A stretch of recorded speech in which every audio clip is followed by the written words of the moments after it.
Yeah, really excited. Got the invitation, I think sixth in school history or fifth, I'm not sure.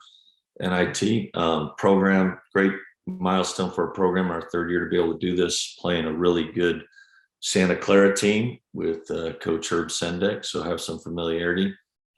Played some really tough games going back to WCC and expect nothing less. Should be a great game for us Tuesday. Jamie Vinnick, go ahead. Coach, how's it going? Great. First off, congratulations on the NIT invite. Thank you very much.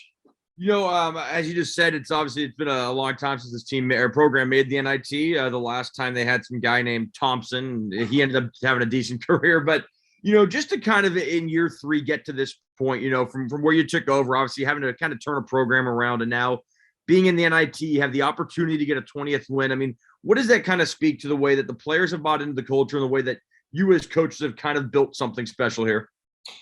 I think it speaks volumes. I think, in some regards, people's expectations maybe got a little ahead of what we've accomplished, but that's okay. That means people think we're good. That's kind of where you want to be. So trying to temper expectations with actual achievements been challenging this year, and staying healthy. But, we squandered some tight ball games, this and that, and we just keep working to get better. And now we have an opportunity to get a home game in a very prestigious tournament. And if we can do that, then who knows what can happen. These things get really fun. Just as you mentioned those tight ball games, and does it kind of speak to where the program has gotten to, where you can look at a season and say, hey, if 3 possessions go this way, we have 22 wins, we're probably in the tournament. I mean, does that in some ways, can you look at progress like that? Absolutely. I think usually you're just trying to, and you followed pretty closely. We're just trying to get the culture as far as expectation and compete hard every night, every possession. And then as your program matures and you get into situational basketball, you get in possession. What do we want to do when you're returning guys that played a lot of minutes together? And, that's kind of the next step where you start to expect to win. And then you see situations, a minute left, up 2, here, what do we want to do? That's helpful. When instead of the first step is how do we get ourselves in a ball game? How do we make sure we're there at the end of the game and competing? So yeah, I think that's a positive. And if things, our guy Ken Palm doesn't just thinks it's all random and luck. I don't think so.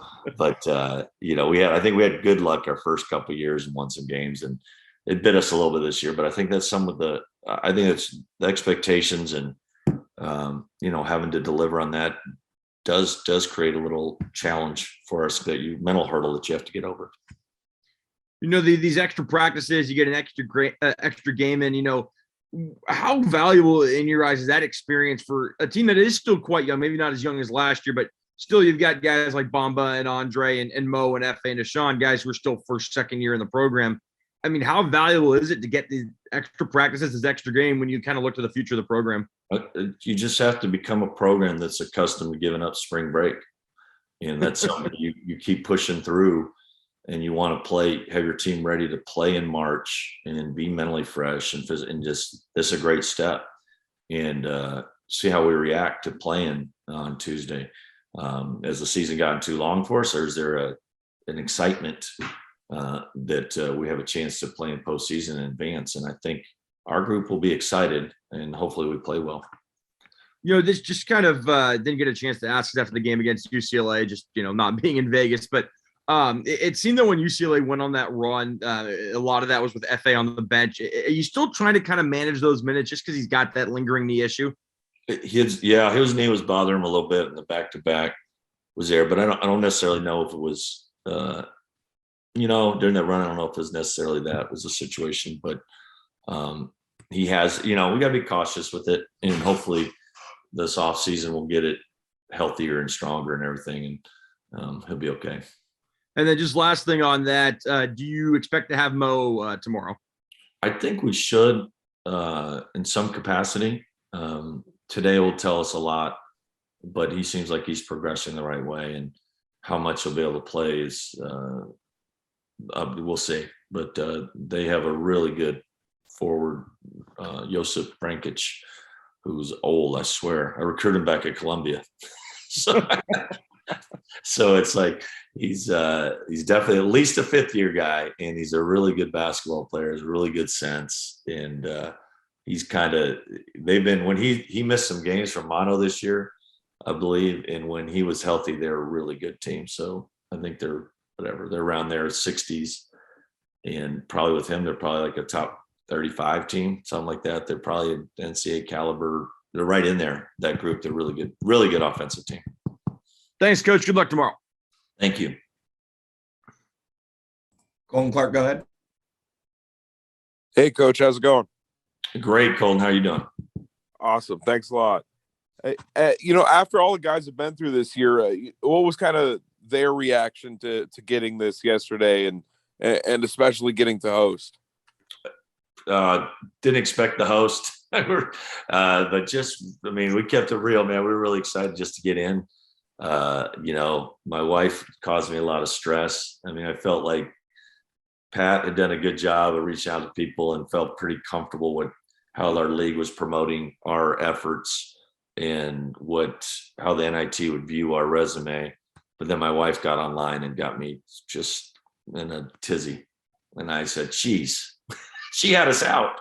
So we were very appreciative. We were jubilant, and you need to be that way. And I know we're not getting ahead of ourselves. We're excited, to see the game, but we did put Empire State of Mind on the speakers and let Bamba, trying to get Coach Phelps and Bamba homecoming. That's down the road, but just, you got to be excited playing the postseason. We're pretty thrilled. How much preparation is possible in this short amount of time for these guys? More with the technology, more than you think, but the time factor, just don't have a lot of time to go over. Like, and it's that time of year too. It's going to be who really wants it the most, who's going to play hard. We're lucky we have familiarity because we've played against them in the past here once, and then obviously once at San Francisco, but they also have familiarity with coaching styles. So that helps both teams. I don't know whose advantage that is, but as you move into the tournament, it gets trickier. But if we're able to survive, you do have a lot of time to get ready for the next game. And then I think the third game might be a quick turnaround. So either way, our staff's been pretty good in the past. And we had John and Derek when we played in the CIT, and we played in the CBI at San Francisco, got to the finals in the CBI and won the CIT. So it's nice to be part of the postseason fray again. It's kind of fun. What are you kind of expecting from Santa Clara? What do they tend to do best? They're really good individual offensive talent, and they play well together.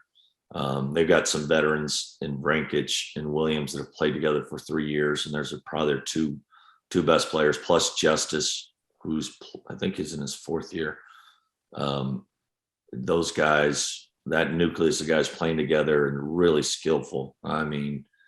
Williams is one of the best guards we've gone against this year. He's a little like Juzang, and maybe even more of a passer, similar size.